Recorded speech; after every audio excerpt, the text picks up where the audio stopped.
দেখতে পাচ্ছি নাসির উদ্দিন পাটোয়ারি কথা বলছেন, আমরা সেখানে একটু যেতে চাই। করিয়ে তারা রেখেছে নিজেদের লোক। আর এরপরে আমি রেলওয়ে কলোনিতে যাই, সেখানে যিনি প্রিজাইডিং অফিসার উনি ডিরেক্টলি হলো ধানের পক্ষে কাজ করতেছেন। চুল পড়া অনেক কমে গেছে, থ্যাংক ইউ মা। চুলের ভিটামিন জুই মাল্টিভিটামিন কোকোনাট অয়েল। এবং উনি আসলে প্রিজাইডিং অফিসার না, তো আমি ওনার কার্ড চেক করলাম, লেখা আছে প্রিজাইডিং অফিসার।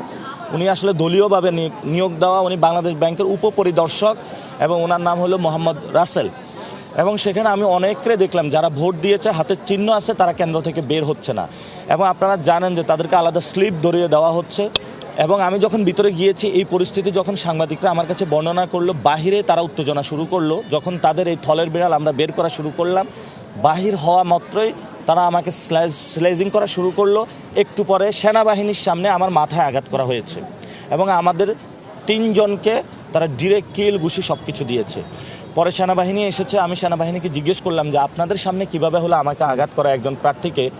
তারা আমাকে বললো যে ঠিক আছে, আপনি দ্রুত বের হয়ে যান। এবং যখন বের হচ্ছিল, পুরো এলাকার মানুষ তারা জড়ো করে ফেলছে এবং বাহির থেকেও তারা সন্ত্রাসী নিয়ে এসেছে। পরে আমাদেরকে সেখান থেকে সেনাবাহিনী উদ্ধার করে নিয়ে আসে।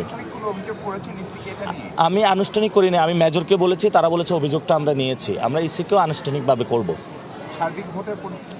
সার্বিক ভোটের পরিস্থিতি হলো অনেক জায়গায় মানুষ স্বতঃস্ফূর্তভাবে ভোট দিচ্ছে এবং সব দিকে শাপলাকুলির একটা জোয়ার উঠেছে, যার কারণে তারা ভীত সন্ত্রস্ত হয়েছে। তো আমরা শুনেছি যে অ্যানেক্স ভবনে হলো আমাদের এজেন্টকে ঢুকতে দেয় নাই, শান্তি বাগের ওই দিকেও তারা ঝামেলা করছে। আর শাহজাহানপুরে বেশি ঝামেলাটা হচ্ছে, ওইখানে ডিরেক্টলি ভোট ডাকাতি চলতেছে এবং তারা চিন্তা করতেছে শাহজাহানপুরের যে মানে ডিরেক্টলি তারা আমাকে বলতেছে এটা মির্জা আব্বাসের এলাকা, আপনি এখানে কেন আসছেন।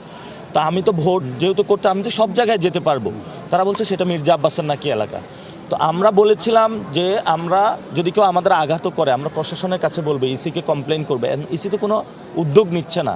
আগেও যখন আমার উপর আঘাত করা হয়েছে ইসি কোনো উদ্যোগ নেয়নি এবং যে আমাকে ডিরেক্ট মেরেছে এটা ক্যামেরার সামনে প্রুফ আছে, তাকে এখনো গ্রেপ্তার করা হয়নি। ফলাফল যাই হোক, আপনার অবস্থান বা আপনার দলের অবস্থান কি হবে? একটা হলো আমাদের জোটগতভাবে একটা সিদ্ধান্ত নিব আমরা। পুরো বাংলাদেশে কি হচ্ছে আমরা দেখেছি যে প্রথমে সিল মেরে রেখে দেওয়া হয়েছে অনেক জায়গায় এবং ধানের সিল মেরে দেওয়া হয়েছে অনেক জায়গায়, এজেন্টদেরকে তুলে নেওয়া যাওয়া হচ্ছে। সেটা আমরা দলীয়ভাবে পুরো বাংলাদেশের পরিস্থিতি পর্যবেক্ষণ করে আমরা ব্রিফ করব। তবে ঢাকা 8-এর পরিস্থিতি শাহজাহানপুর ছাড়া অন্য জায়গায় আমি তুলনামূলকভাবে বেটার পেয়েছি। জয়ের ব্যাপারে আশাবাদী? ইনশাল্লাহ আমরা জয়ের ব্যাপারে আশাবাদী এবং সবাই আমাকে বলতেছে ভোটটা নাসির উদ্দিন পাটোয়ারিকে দিচ্ছে না, শহীদ উসমান হাদি ভাইকে ভোটটা দিচ্ছে। তো ফলত আমাদের রেসপন্সিবিলিটির জায়গাটাও বেশি, আমরা সব জায়গায় যাচ্ছি। আমাকে একটু আগে হামলা করা হয়েছে, আমরা ভীত।